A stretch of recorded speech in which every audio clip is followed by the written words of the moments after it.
Në 7 basenet lumore të Shqipërisë rrjedhin ujërat e 39 lumeve kryesor, që shkarkojnë mesatarisht afro 1250 m3 ujë në sekond ose 40 miliard m3 ujë në vit në detin Adriatik dhe detin Jon. 35% e prureve mesatare të ujit të këtyre lumeve përdoren për prodhimin e energjisë ujore. Në kaskadën e lumit Drinj janë ndërtuar 4 vepra hidroenergjetike, hidrocentrali Vau të Dejës, Thjerëzës, Komanit dhe i Bushatit. Kazmat e para për ndërtimin e hidrocentralit të Vau të Dejës u hodhën në vitin 1967 dhe vepra u vënë në shfrytëzim në vitin 1971. Në këtë vepra ashtu si dhe në Thjerëz dhe Koman, për krah ndërtues dhe projektues shqiptar, kanë dhënë një kontribut të rëndësishëm edhe specialistët kinez. Një ndër personalitetet e armatës së madhe të specialistëve, projektuesve dhe ndërtuesve, me një kontribut të spikatur në ndërtimin e këtyre veprave gjigante dhe të papërsëritshme, është edhe inxhinieri Frederik Mostafaraj. Ai sapo ka botuar librin Epoka e ndërtimit të hidrocentraleve në Shqipëri, ku ka hedhur kujtimet dhe mbresat e shumta të heroizmit të pashoq përgjatë shumë dekadave. Me modesti, respekt dhe nostalgji, ai sjell fakte dëshmi interesante, ngjarje, arritje dhe emra njerëzish që përbën një pasuri të çmuar për historiografinë e ndërtimit dhe zhvillimit në vendin tonë. Ishin të pranishëm miq dhe kolegë të autorit, botues, përfaqësues të institucioneve të ndryshme si Bashkia e këtij qyteti, si dhe përfaqësues të medias. Folësit shprehen vlerësime të merituara dhe mirënjohje për kontributin intelektual të inxhinierit që vjen të punojë edhe pse i ka kaluar të 80-tat. Edhe në emrin të Bashkisë Shkodër, ndjehemi të nderuar që ju kemi dhe na keni mbledhur me këtë tematikë kaq të bukur, kaq interesante, kaq e vlefshme për zhvillimin e ekonomisë dhe jetës tonë sociale, se pa dritën tonë nuk di që do të kishim bë.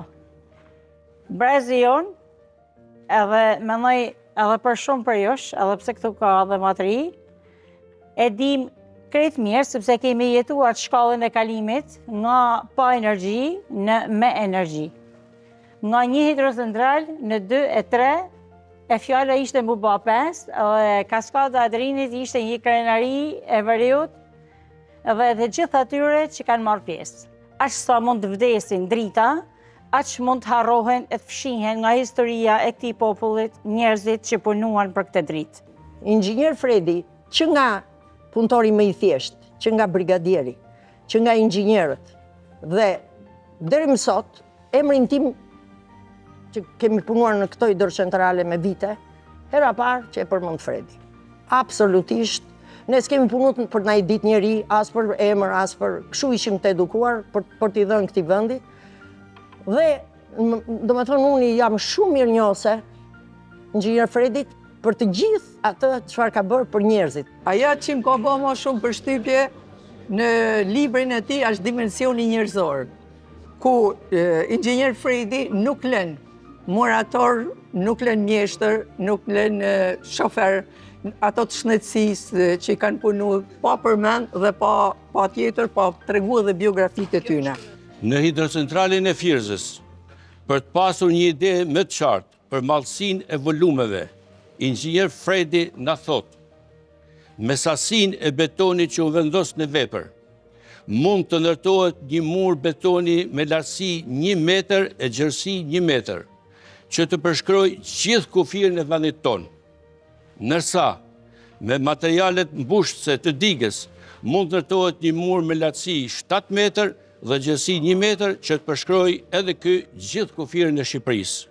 Libra të kësaj trajte sot në Shqipëri mungojnë, sepse këto janë, në qoftë se do të themi lapidare, këto janë lapidare për ato vepra që janë ndërtuar dhe sot nuk ndërtohet dot. Pra është heroizmi, është kontributi tyre, është një punë voluminoze që e kanë bërë me një përkushtim, pa të përkushtim ato vepra nuk bëheshin. Ky libër faktikisht është i detajuar, është një kontribut shumë i madh i të gjitha hidrocentraleve që janë bërë. Lexuesit do të lexojnë veprat e mëdha hidroenergjetike, ku këtu vlen të përmendim dhe kontributin në të gjithë këto vepra të specialistëve kinez, të cilët kanë kontribuar dhe ata në ndërtimin e këtyre veprave. Me ëndje shifja në atë sallë shumë flok të thinjur të inxhinierëve tanë. Duhet përulemi për duart e arta që ata patën dhe mendjet e ndritura që ata patën.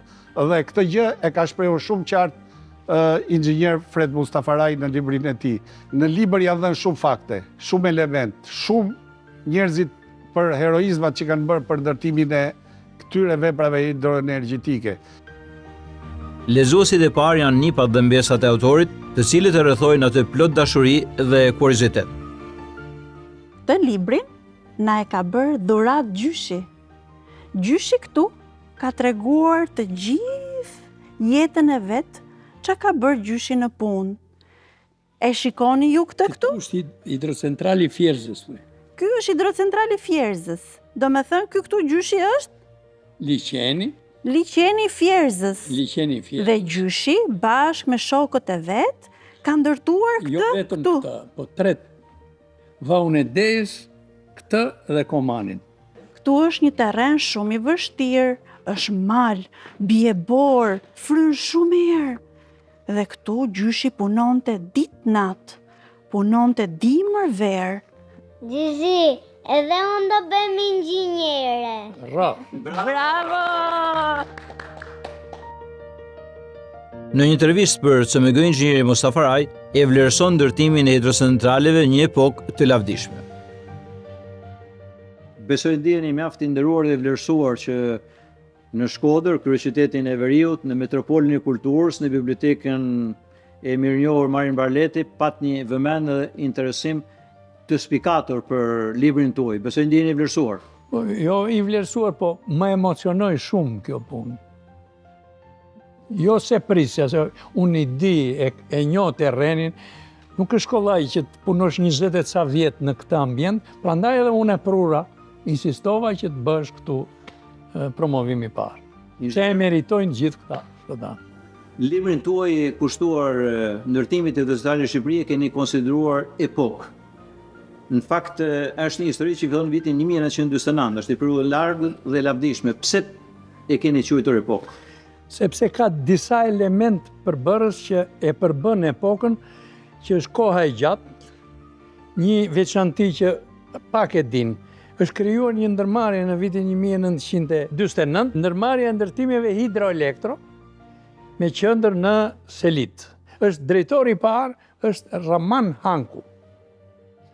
Dhe që atëre, deri sa mbaroi Komani, kjo ndërmarrje quhesh hidroelektro. Dhe shëtiti në të gjithë hidrocentralet me këtë emër. Është rast unik në Shqipëri, s'ka ndërmarrje të këtillë. Njerëzit kanë punuar në këto vepra, të rrallë janë ata që vinin, punonin pak edhe iknin. Të tjerët rrinin 1, 2, 3 dhe 4 hidrocentrale. Inxhinier, ju keni kontribuar shumë dekada në ndërtimin e veprave të dritës. Si u bëhet pjesë? Me të mbaruar shkollën e mesme, kam mbaruar shkollën e mesme teknik gjeolog. Dhe u caktova gjeolog në ndërtim. Kam filluar në korrik të 57-ës, 900 në Shkopet, në studimet gjeologo-inxhinierike të Shkopetit. Po, është një fotografi historike që daton në vitin 1957. 57. Nga Shkopeti kalova në Bistric. Kaluam në Bistric, se si që unë ishim grup, deri në përfundimin e Bistricës. Më mbrapa, deri në këtë kohë kemi punuar me specialistë sovjetik, që kemi përfituar për e tyre, dhe vazhduam vetë të punojmë. Me grupe të tjera, që i ke dhe fotografit atje, kemi punuar për skemën e drinit në vitet 61, 61, 62, për të përcaktuar se ku do bëhen hidrocentralet. Dhe në ndër të parë që ju një vendosur në kaskadin e lumit Drin. Po, me grup, unë teknik kishte inxhinierë. Mbas kësaj, vazhdova studimet e inxhinierisë dhe në 66-ën erdha në Vaun e Dejës. Që nga fillimi i Vaudesit deri në fund, jam ndër të vetmit që e kam dorëzuar hidrocentralin. Përveç punës. Dhe pastaj filluam Komanin, dora dorës me rrugën, me ambientet e tjera që në 79-80 filluam tunelet e devijimit. Bëm devijimin në korrik, në 15 korrik të vitit 81, dhe mua më thirrën në një punë tjetër. Në këtë kohë isha zvëns drejtori i përgjithshëm i hidrocentraleve, me Ismailin, me Besnikun, me Luigjin. Erdha në Shkodër, shefi seksionit ndërtim komunikacionit për një 4 vjet. Në libër vinë ngjarje, fakte, data, momente të rëndësishme të ndërtimit të centraleve, njerëz. Si keni arritur të sillni këto në memorje? Është një punë titanike. Unë them këtë që të punojen, të jetojen ato situata, të veprojen ato situata, të mbajen në kurris, jo unë po të gjithë, ato të injektohen në ndërgjegje, në memorje, në të gjitha gjërat. Shto këtu, ndoshta natyra, ne i themi gjenetika bën punën e vetë, se ka njerëz që harrojnë shpejt, ka që s'harrojnë kurrë. Unë, siç duket, jam në këtë kategorinë tjetër. Si ka ndikuar tek ju puna në këto centrale për krah emra dhe specialistë mjaft të njohur dhe mjaft të talentuar, shqiptarë dhe të huaj? Po të them vetëm një kujtim. Kur na erdhi zarfi që u emëruam në Vahun e Dejës, në Ministrinë e Ndërtimit ka qenë një figurë Anthim Konomi që është. Ki studiu në Itali. Dhe më thotë, je i mërzitur? Shtanga, se nuk ishte kollaj të vije këtej. Unë tha, ndëgjo këtu. Të punosh në hidrocentral, nuk është gjë hiç universiteti, fakulteti që ke mbaruar. Atje bëhet universiteti vërtet. E në fakt ashtu është. Kush ka punu në hidrocentral, ta dishen. Më mbrapa, kushdo nga rrethet e tjera, kur venin atje bëshin o drejtor ndërmarrje o nën kryetar komitetesh, pse? Se kishin këtë shkollë. Është mjaft interesante që në këtë libër ju keni sjell përveç emrave dhe kontributet të specialistëve shqiptar, edhe emra të specialistëve kinez, siç është një emër Sao. Si kujtoni? Para se të vemi te Cao, fillimisht në Vahun e Dejës ka pas një ekspeditë gjeologjike dhe kishte këshilltar me inxhinierat tanë që ishin kinez. Ishte Chu Fan Pen, ishte një, i kam thënë aty, dhe Chochi Khan. Dy inxhinierat, Chu Fan Pen i kishte studiuar në Rusi në atë kohë dhe flisnim rusisht në me të. Këta ishin për gjeologjinë, kurse në Vahun e Dejës, në atë ushtrinë e madhe specialistëve, kujtoj Caun për gjejsin e tyre, që më mbrapa me kërkesë të Emin Mysliut erdhi dhe në Fierz, një përkthys simpatik në atë kohë, Tan, që është Tan, kishte qenë basketbollist i skuadrës IPAL të Kinës, dhe përkthente në rusisht me ne, dhe shumë të tjerë. Ka qenë një ndër inxhinierët më të mirë konstruktor të fabrikave të betonit. Këtu ka ardhur fabrika numër 3 e Kinës, që e ka prodhuar për herë të parë. Ai inxhinier erdhi e montoi këtu me ne. Mua më rastisi më ngarkuan me punë të punoja bashkë me të dhe fitova kaq shumë në ai se ishte shumë praktik. Edhe turbina e hidrocentralit të Fierzës është prodhuar në një nga ndërmarrjet më të mëdha të prodhimit turbina në botë, në Kinë. Po, turbinat edhe hidrocentrali Vaudezit, edhe i Fierzës janë kineze, prodhim kinez. Vaudesi kanë ndër prodhimet e para. Ju keni një eksperiencë të bashkëpunimit me specialistët kinez. Këtu në Shkodër ka patur mjaft prej tyre në uzinën e telave, në uzinën e Rensit, në ndërtimin e hidrocentralit Valdes. Po, edhe kishte specialistat mirëfill. Ata i zgjidhin specialistat për t'i prur këtu. Bile kishte ndër ata që merrnin vesh që, për shembull ai Çoçikani, që thash unë, ai ishte diplomuar në Moskë si kinez në atë kohë.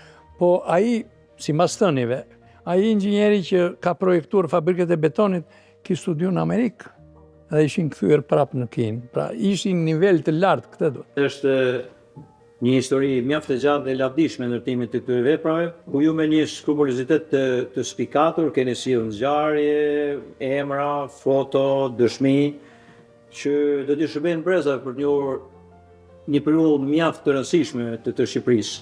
Si ja keni arritur? Gjithmonë më ka intriguar vlerësimi i masave të gjitha që kanë punuar, se kanë punuar në një llogarit për afërt janë mbi 50.000 vetë që kanë marrë pjesë në ndërtimin e hidrocentraleve. Por kur vjen fjala për tu përdorur, janë përdorur disa emra, me të drejtë janë përmendur, por nuk kanë qenë vetëm ata. Dhe unë mora përsipër të përmend sa më shumë nga ata që kam njohur dhe kam punuar me ta. A kam lënë pa përmarrë kasat të duash të tjera, të më falin ata që si nuk i përmenda. Kështu që Këtë libër unë ua kam dedikuar gjithë këtyre njerëzve. Ai libër nuk i përshkruan të gjitha. Mund të shkruajnë të tjerët. Unë mora iniciativë me mendjen time për të shkruar ato që di unë. Po kjo epokë ka kaq shumë material që mund të shkruan volume të një enciklopedie të gjithë. Jam i bindur dhe prandaj e kam shkruar. E para e punës të mbeten këta njerëz në histori. E dyta të njihet puna që ka bërë. E treta të shëmbëllet këtyre për të bërë gjithçka të mirë për atë dheu. Dhe me siguri kjo ka për të ndodhur, sepse nipat dhe mbesat e mi janë shumë të interesuar, bile shpesh herë edhe më bezdisin kur shkruaj se më ndërpresin mendimin. Pse kjo, kush janë këta e tjerë e tjerë.